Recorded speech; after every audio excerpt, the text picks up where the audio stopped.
నేను కేబినెట్ సమావేశంలో ఐఎన్పిఆర్ మంత్రి పార్థసారథి గారు చెప్పిన లెక్క ప్రకారం దాదాపు 600 కోట్ల రూపాయలు వినటువంటి అడ్వర్టైజ్మెంట్లు కావచ్చు, సర్క్యులేషన్ రూపంలో వాలంటీర్లకు ఇచ్చింది కావచ్చు, సాక్షికి లాభం చేకూర్చే పద్ధతిలో జగన్మోహన్ రెడ్డి గారు వ్యవహరించారని, జగన్మోహన్ రెడ్డి గారు తన సతీమణి వైఎస్ భారతి గారి సారథ్యంలో పనిచేస్తున్న సంస్థ కాబట్టి వాళ్ళకి అనుకూల పత్రిక కాబట్టి ఇవి ఇచ్చినారు, అన్ని నిబంధనలు ఉల్లంఘించే దీనిపైన విచారణ జరిపిస్తామనేది ప్రభుత్వం యొక్క నిర్ణయంగా చూసుకుని కేబినెట్ ఆమోదించి సరే విచారణ ఎన్ని రోజులు జరుపుతారు, ఎలా జరుపుతారని చూడాల్సి ఉంది. అయితే 2 అంశాలు ఉన్నాయి. ఒకటి అడ్వర్టైజ్మెంట్లు ఇవ్వడంలో పక్షపాతం, సొంత పత్రికకు సొంత భార్య వైఎస్ భారతి గారి సారథ్యంలో పత్రిక ఇచ్చారనేది ఫస్ట్ అలిగేషన్ చూద్దాం. ఈ విషయంలో ప్రభుత్వం యొక్క ఆలోచన అంత సరిగా లేదు. ఎందుకంటున్నానంటే 2019 నుంచి 24 వరకు జగన్ గారు, 2014 నుంచి 19 వరకు చంద్రబాబు గారు పరిపాలించారు. ఈ 2 పార్టీల గురించి మాట్లాడుతూ ఒక మాట చెప్పుకోవాలి. ఆంధ్రప్రదేశ్లో కారణాలు ఏమైనా పార్టీలు పత్రికల మధ్య రాజకీయాలు వచ్చినాయి. ఒకప్పుడు పార్టీలు వేరు, పత్రికలు వేరుగా ఉన్నాయి. ఇప్పుడు పార్టీలు వేరు, పత్రికలు వేరు కాదు.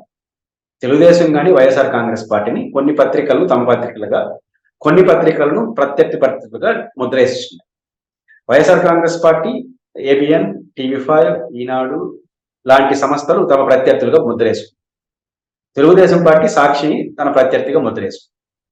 వీళ్ళతో వ్యవహరించే తీరు, అడ్వర్టైజ్మెంట్ అంటామా, ప్రెస్ మీట్లు అంటామా, ఏదైనా చెప్పండి, వీళ్ళతో వ్యవహరించే తీరు కూడా 2 పార్టీలు ప్రభుత్వం అట్లే వ్యవహరిస్తుంది. కానీ దీంట్లో ఎవరు మినహాయింపు కాదు.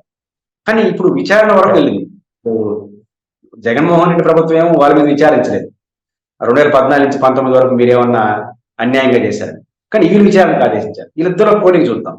19 నుంచి 24 వరకు జగన్మోహన్ రెడ్డి గారి ప్రభుత్వం సాక్షికి 300 కోట్ల రూపాయలు అడ్వర్టైజ్మెంట్ రూపంలో ఇచ్చారు. ఈనాడికి 200 చిల్లర కోట్లతో ఇచ్చారు. ఈనాడికి సాక్షికి మధ్య 100 కోట్ల డిఫరెన్స్. తమాషా ఏంటంటే ఈనాడికి 3.5 సంవత్సరం ఇచ్చారు. చివరి 1.5 year ఈనాడు సంస్థ మేము తీసుకోనని చెప్పి లెటర్ పెట్టింది. మేము ప్రభుత్వానికి వ్యతిరేకంగా మేము తీసుకోనింది. బస్ ఈ 1.5 year కూడా తీసుకుంటే సాక్షికి సమానంగా అయిపోయింది. అంటే మనకు నిబంధనలు ఏమవుతాయి? ఆ టాప్ 2లో ఎనీ టాప్ 2కి అడ్వర్టైజ్మెంట్ ప్రయారిటీ ఇస్తారు. ఇప్పుడు సాక్షి సాక్షి నాడు నెంబర్ 1, నెంబర్ 2లో ఉంది. ఆంధ్రజ్యోతి 3వ ప్లేస్లో ఉంది. కానీ ఆంధ్రజ్యోతికి జగన్మోహన్ రెడ్డి ప్రభుత్వం 30 కోట్లు ఎంతో ఇచ్చినట్టు, చాలా తక్కువ ఇచ్చింది. ఖచ్చితంగా వివక్షాలు కనిపిస్తా ఉంది.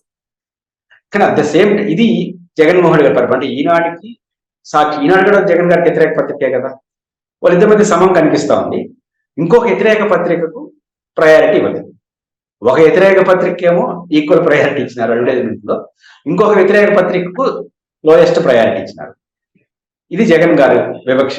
మన వివక్ష ఏంటి? ఇప్పుడు ప్రభుత్వం విచారణ జరిపిస్తా ఉన్నా తెలుగుదేశం 14 నుంచి 19 వరకు ఫస్ట్ ప్లేస్ లో ఈనాడికి 160-170 కోట్లు ఇచ్చినారు.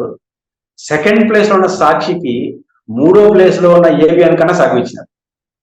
3వ ప్లేస్ లో ఏబిఎన్కి ఏమో 63 కోట్లు ఇచ్చి 2వ ప్లేస్ లో ఉన్న సాక్షికి దాంట్లో సగం గడిగారు.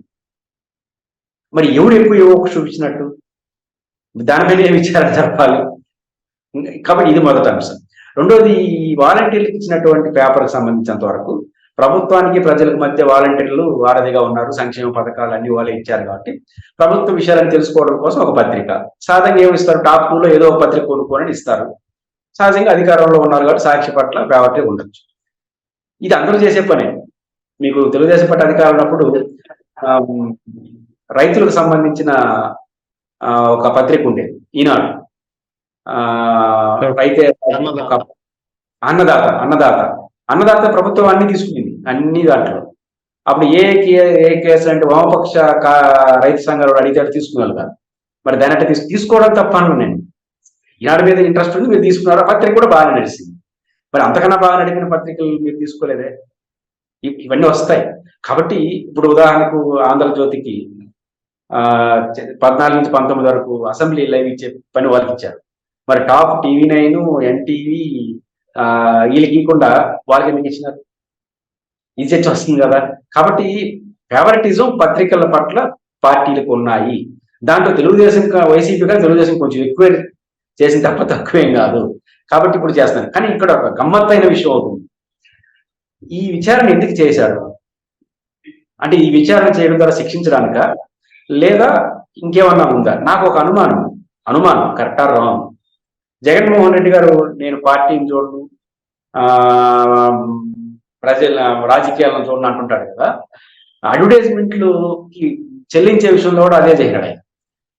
అధికారం పోయే నాటికి జగన్మోహన్ రెడ్డి గారి సొంత పత్రిక అన్న సాక్షికి 100 కోట్లు బకాయిలు ఉన్నాయి. ఈ 300 చిల్లర కోట్లు 100 కోట్లు సాక్షికి కూడా బకాయిలు ఉన్నాయి. సొంత పత్రిక కూడా బకాయిలు పెట్టిపోయాడు. ఈనాడికి 50 కోట్లు ఉన్నాయంట. ఇప్పుడు విచారణ జరిపి ఒకటే ఇచ్చేసి సాక్షికి ఇవ్వతే కోర్టుకి వెళ్తాడు. కాబట్టి ఇప్పుడు విచారణ సాక్షి పని చేశారనుకో, విచారణలో ఉండగా పాత బకాయిలు ఇవ్వరు. అది ఎప్పుడు చేస్తారు అంటే 100 కోట్లు ఏమైనా వాయిదా వేయడానికి ఏమన్నా ఇలా సాక్షి ఈ విచారణ జరిపిస్తున్నారా, లేదా 100 కోట్ల రూపాయలని పెద్ద అమౌంట్ ఒక పత్రిక అంటే 100 కోట్లు ఫ్రీజ్ లో పెట్టేస్తే ఏమైనా పత్రిక ఏమైనా దారికి వస్తుందా? అది ఉండేది ఎవరు? వైఎస్ భారతి, జగన్మోహన్ రెడ్డి భార్య, పవర్ఫుల్ లేడీ, అనేక సంస్థలు నడుపుతున్న వ్యక్తి. భయపడతారు 100 కోట్లు లేట్ అవ్వచ్చేమో కానీ అది సాధ్యం కాదు. ఒక రాజకీయ వివాదంగా మారుతుంది. ఇట్లాంటి చర్చ ఎంత జరిగితే గతంలో కూడా వెళ్తారు. ఇప్పుడు మీరు ఈ విచారణ జరిపిన గతంలో లెక్కలు ఉన్నాయి కదా. మీరు 3వ ప్లేస్ లో ఉన్న ఆంధ్రజ్యోతికి 2వ ప్లేస్ లో ఉన్న సాక్షి కన్నా సగానికి పైగా ఎక్కువ ఇచ్చారు కదా, దాని అట్ట చూడాలి. కాబట్టి ఈ 100 కోట్ల రూపాయలు కొంతకాలం వాయిదా వేయడానికి ఈ బకాయిలు ఈనాటికి ఇచ్చేసి సాక్షికి అయిపోతే కుదరదు. కాబట్టి విచారణ పెడతాడు. విచారణ ఎందుకంటే వాళ్ళకి వీలేవు, వాళ్ళకి అనేది వాళ్ళకి ఇచ్చేసి ఇవ్వకుండా కొంతకాలం వాయిదా వేయడానికి పనికొస్తుందేమో తప్ప ఈ విచారణ భయపడే సమాచారం భారతి కాదు. కాబట్టి ఖచ్చితంగా దీనివల్ల పెద్ద ప్రయోజనం ఉండదు. ఒకటి, అన్ని రాజకీయ పార్టీలు మీడియాని తమ రాజకీయ ప్రత్యర్థులుగా లేదా తమ రాజకీయంగా అనుకూలంగా ఉన్నవారుగా మార్చేసుకున్నారు. కాబట్టి ఈ విపరీత పోకలు వస్తున్నాయి. అందుకు తెలుగుదేశం మినహాయింపు కాదు, వైసీపీ మినహాయింపు కాదు. వైసీపీ కాదు, తెలుగుదేశం అసలు మినహాయింపు కాదు. కాబట్టి దాన్ని దృష్టిలో పెట్టుకుని తెలుగుదేశం మంచిది.